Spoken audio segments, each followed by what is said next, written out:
धन्यवाद हमसे बात करने के लिए। मेरा पहला सवाल आपसे ये है कि क्या कारण है कि इतने ज़्यादा ये केसेस बढ़ गए हैं? क्योंकि फर्स्ट वेव में हमने देखा था कि इतना प्रिविलेंट नहीं था, but all of a sudden हम इतना देख रहे हैं कि एवरी स्टेट, दिल्ली, गुजरात, महाराष्ट्र, कर्नाटका, ये सारे काफ़ी ज़्यादा ये केसेस रिपोर्ट कर रहे हैं। था तो पहले वेव में भी वी हैव नोटिस कि इसके केसेस बढ़ने लगे थे जैसे ही कोविड आया था। एंड वी आल्सो नोटिस कि बहुत पेशेंट्स जो इस बीमारी से प्रेजेंट करते थे उनके टेस्टिंग पे कोविड पॉजिटिव आ जाते थे। तो अब मुकाबले में बहुत बढ़ गए हैं। उसका मेजर रीज़न तो यही है कि दिस वेव इज़ उतनी ये ज़्यादा बड़ी वेव है पुराने वेव के मुकाबले में। तो जब ज़्यादा पेशेंट्स कोविड के हैं तो नेचुरली उसकी जो कॉम्प्लिकेशन है उसके भी ज़्यादा केसेस होंगे। और भी रीज़न्स हैं अभी बढ़ने के। और वो रीज़न ये भी है कि जब पिछली वेव थी उन दिनों जब प्रेवलेंट ट्रीटमेंट था तब हम लोग ज़्यादा क्लोरोक्विन से इसका ट्रीटमेंट चल रहा था, आइवरमेक्टिन से ट्रीटमेंट चल रहा था। अब जैसे जैसे ये दवाइयों की थोड़ी सी यूजेज कम हो गई है और अब कॉन्सेप्ट आया है कि भाई स्टेरॉइड से ट्रीट करना है, तो स्टेरॉइड्स का ट्रीटमेंट बहुत बढ़ गया है।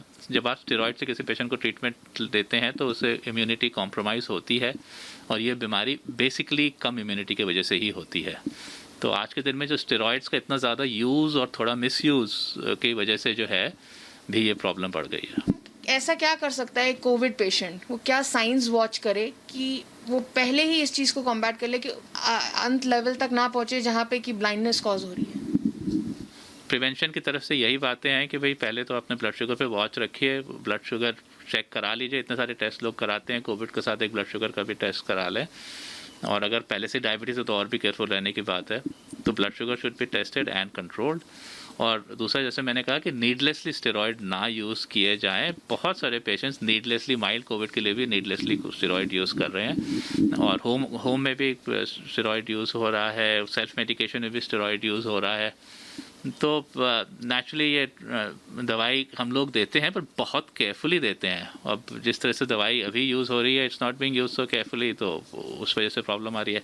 पेशेंट को क्या करना है, नंबर 1 ब्लड शुगर का ख्याल रखे, या कोई और अगर बीमारी है जो कंट्रोल नहीं है उसका ख्याल रखे।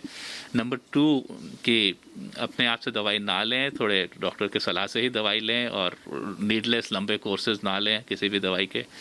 और नंबर 3 जो है, इस बात से जागरूक हैं कि इसके अर्ली साइंस क्या हैं इस बीमारी के। बीमारी तो रेयर है, ऐसे नहीं कि बहुत ज़्यादा होती है, बट फिर भी अगर अर्ली साइंस पकड़ लें आप तो नेचुरली टाइम से ट्रीट हो जाएगी और बहुत ज़्यादा प्रॉब्लम नहीं करेगी।